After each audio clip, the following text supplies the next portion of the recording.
घडवल्या अशा राष्ट्रमाता राजमाता माँसाहेब जिजाऊ.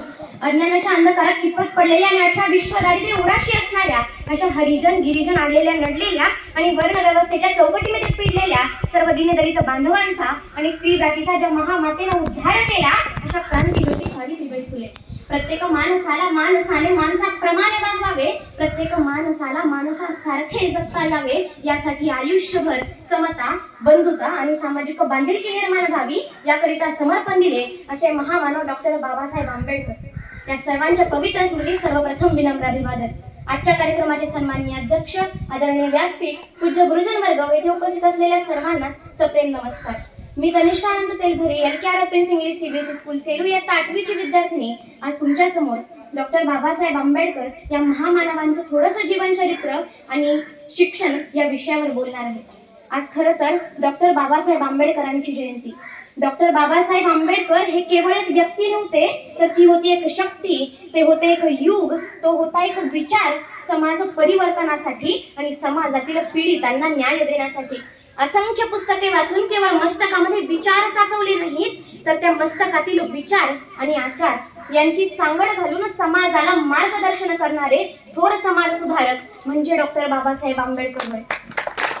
मिळविलेल्या ज्ञानाचा कौशल्यांचा उपयोग समाज हितासाठी, समाजातील पीडितांसाठी, गोरगरिबांसाठी, वंचितांसाठी, रंजल्या गांधल्यांसाठी करणारे थोर समाजोद्धारक म्हणजे डॉक्टर बाबासाहेब आंबेडकर होय.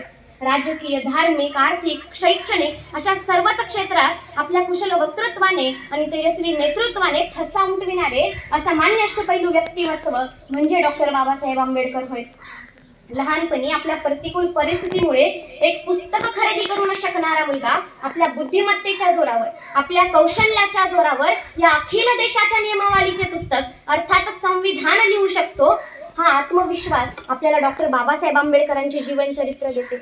डॉक्टर बाबासाहेब आंबेडकर आयुष्यभर अस्पृश्यतेविरुद्ध लढले. त्यांनी अनेक मोर्चे काढले, अनेक आंदोलनं केली, पण कधीही समाज हितापासून दूर हटले नाही. डॉक्टर बाबासाहेब आंबेडकरांचं जीवनचरित्र आपल्याला देशप्रेमाची शिकवण सुद्धा देतं. डॉक्टर बाबासाहेब आंबेडकरांचं या देशावरती प्रचंड प्रेम होतं. त्यांना एकाने प्रश्न विचारला की बाबासाहेब, तुम्ही प्रथमतः बौद्ध आहात की प्रथमतः भारतीय आहात? त्यावेळी बाबासाहेबांनी उत्तर दिलं होतं की मी प्रथमतःही भारतीय आहे आणि अंतिमतः सुद्धा भारतीय आहे. त्यांनी आपल्या अनुयायांना सांगितलं होतं की जा आणि तुमच्या घराघराच्या भिंतीवर लिहून ठेवा की मी या देशाचा आहे आणि हा देश माझा आहे. एवढी प्रचंड देशभक्ती डॉक्टर बाबासाहेब आंबेडकरांची होती. पण आज समाजात डोकावलं तर आपल्या निदर्शनास येते की काही घटक महापुरुषांना जाती जातीमध्ये, धर्माधर्मामध्ये वाटण्याचा प्रयत्न करत आहे. पण कोण समजावेल अशांना की बाबांनो, महापुरुष हे कोणा एका जातीचे नव्हते, कोणा एका धर्माचे नव्हते, ते अखिल मानव जातीचे होते. अखिल मानव जातीसाठी त्यांनी कार्य केले. जागतिक दर्जाचे अर्थशास्त्रज्ञ, कायदे पंडित, समाज सुधारक, भारतीय राज्यघटनेचे शिल्पकार डॉक्टर बाबासाहेब आंबेडकर यांना पुनश्च एकदा विनम्र अभिवादन करते. आजचे युग हे स्पर्धेचे युग आहे आणि आजच्या युगात स्पर्धेत टिकल्याशिवाय पर्याय नाही. आणि म्हणून त्यासाठी आज मी तुमच्या समोर शिक्षणाविषयी थोडी माहिती सांगणार आहे. आपल्याला सर्वप्रथम शिक्षण घेताना आपलं ध्येय निश्चित करणं गरजेचं आहे. कारण जर आपलं ध्येयच निश्चित नसेल तर कोणत्या मार्गाने वाटचाल करायची आहे हे आपल्याला कळणार नाही. आणि दुसरी गोष्ट, जेव्हा आपण एखादं ध्येय निश्चित करतो त्यावेळी आपण आपल्या मनात त्याच्या विषयीची जिद्द ठेवली पाहिजे आणि ते कोणत्याही परिस्थितीत आपण आपला विश्वास ढळू नाही दिला पाहिजे. त्यासाठी आज मी तुमच्या समोर एक कथा सांगू इच्छिते. विल्मा रुडॉल्फ नावाची एक महिला होती. तर ती जेव्हा 4 वर्षाची होती तेव्हा तिला न्यूमोनिया झाला आणि त्यामधून ती पॅरालाइज झाली, म्हणजे तिला अपंगत्व आलं. त्यावेळी डॉक्टरांनी सांगितलं की ही मुलगी तिच्या आयुष्यात कधीही चालू शकणार नाही. तेव्हा तिच्या आईने तिला साथ दिली, तिच्या आईने तिचा विश्वास वाढवला आणि सांगितलं की जर तू तुझ्या मनामध्ये जिद्द ठेवलीस तर तू नक्कीच तुला जे हवंय ते करू शकतेस. त्यावेळी त्या विल्मा रुडॉल्फनी काय इच्छा प्रकट केली असेल की तिला जगातील सर्वात जास्त वेगाने पळणारी महिला बनायचे. काय जिद्द होती, काय विचार होता आणि काय तिचं ध्येय होतं.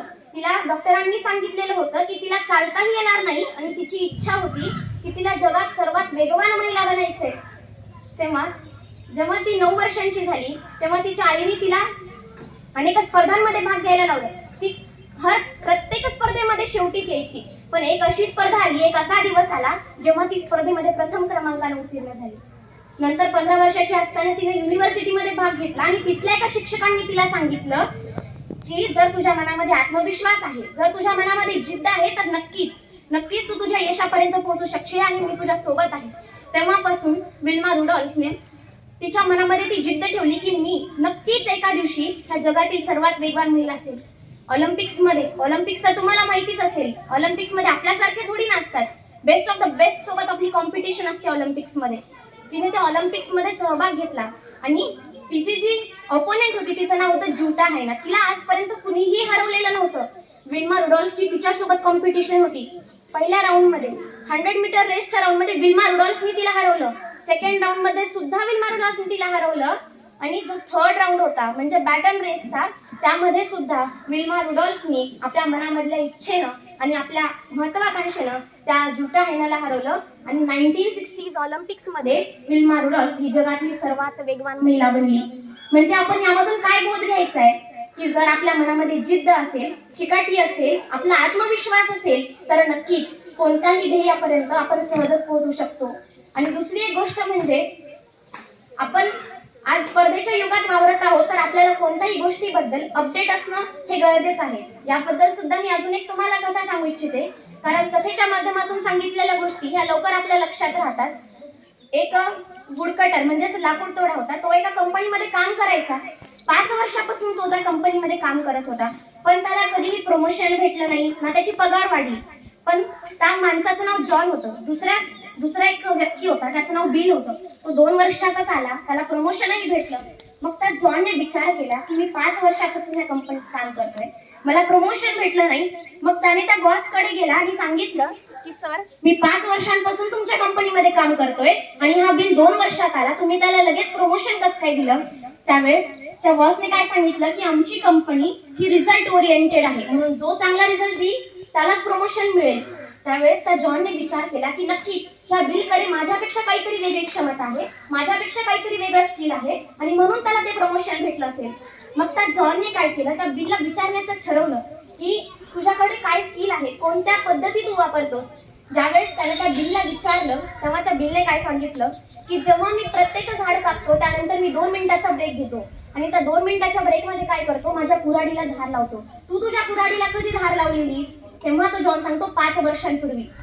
म्हणजे आपण लक्षात घेतलं पाहिजे की जसं जसं आपण पुढे जातो तसं आपल्याला अपडेट राहणं गरजेचं आहे.